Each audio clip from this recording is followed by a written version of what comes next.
So where were the other 9? Well, from what I understand about leprosy,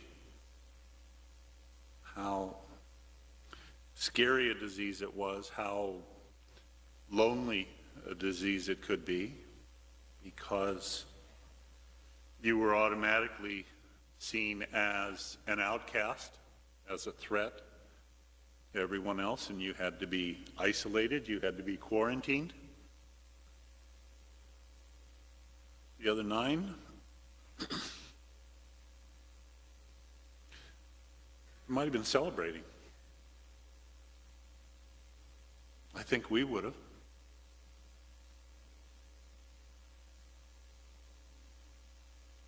I don't have to tell you, I think, that we're only about a month away from Christmas.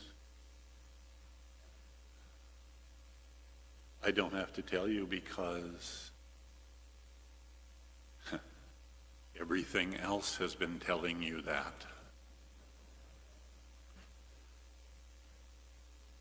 And some of you may even be making plans for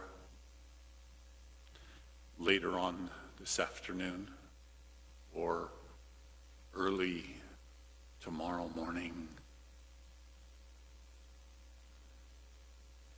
I don't know, maybe it's because I haven't had a family that I've had to shop for, but I can never see a good reason for getting up to be in a store at 5 o'clock in the morning. I'm sorry.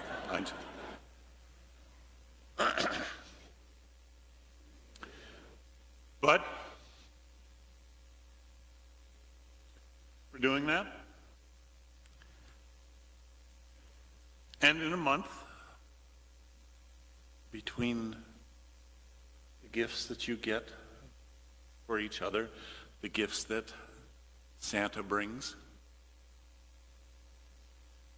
we're going to watch the children.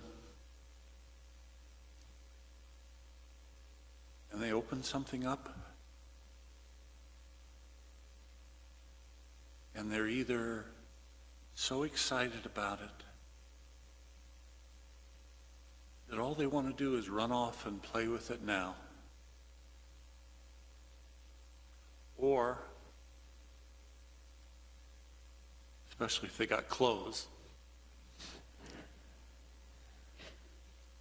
they're going to have that look of, okay, what else do I get? What's next?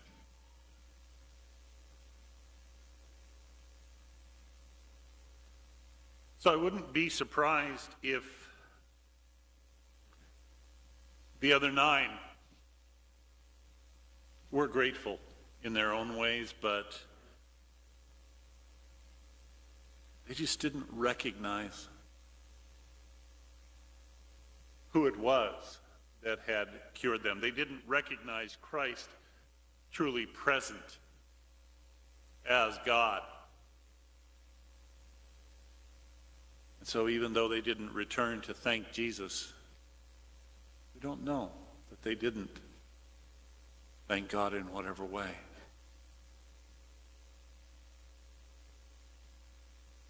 The main thing is they went off to the future to do all the things that they hadn't been able to do for so long, to carry out all of the plans.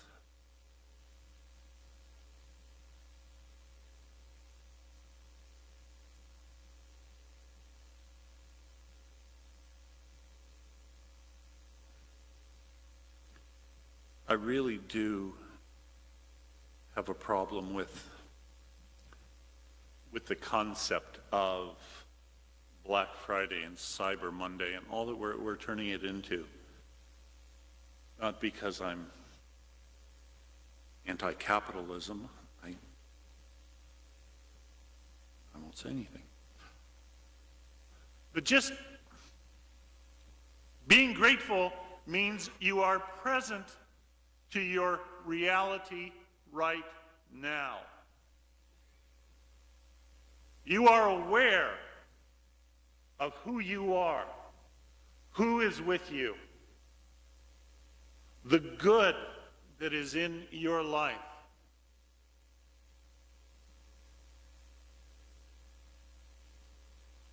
And our society, our culture seems more and more to be saying, okay, take a moment, say you're thankful for what you have, but then let's focus on what you don't have yet.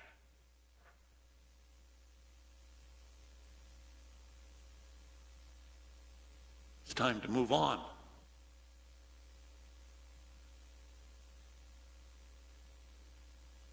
Thank you.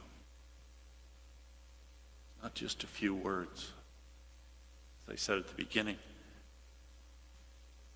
it's an attitude of heart.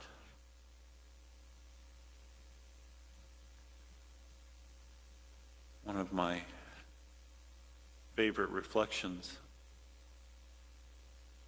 We ask for a piece of sand, and he gives us a beach. We ask for a drop of water, and he gives us an ocean. We ask for time, and he gives us life eternal. And it is so easy for us to fall in love with the gift and forget the giver.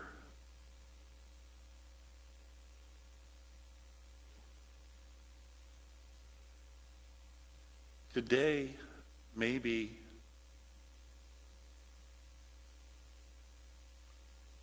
we take the number 4 and any other words that have exactly the same sound as the number. We set them aside. Well, let's talk about what we're grateful for. And then we name all of the things. And our attention is turned to the things.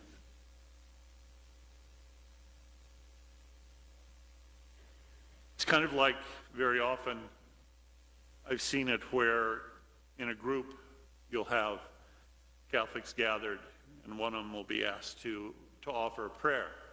And they get all panicky and they say, well, I don't know what to pray for.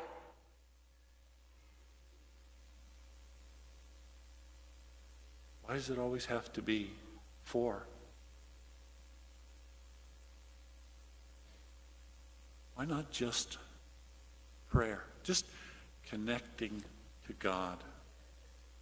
Being present in the moment.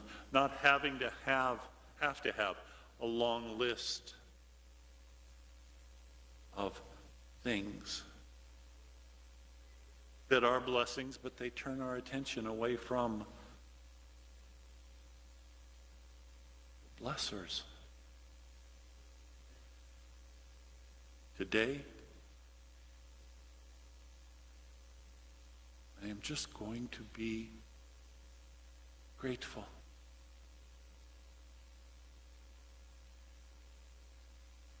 And I'm just going to be enveloped in that spirit of gratitude. And that'll be fine. And I won't need to turn it towards the objects. And I won't need to worry about what I don't have yet.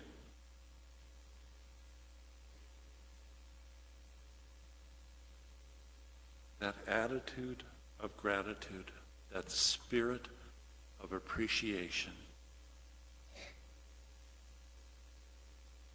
it grows, but it grows with practice. It grows through time and repeated effort.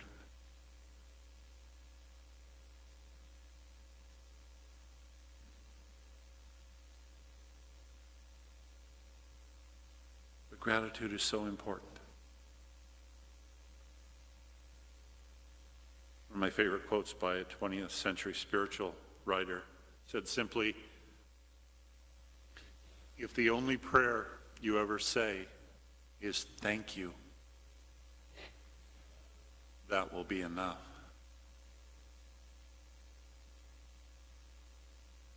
It's not about what's out there. It's about what's in here. And what's in here is the grace, the peace, and the love of our God.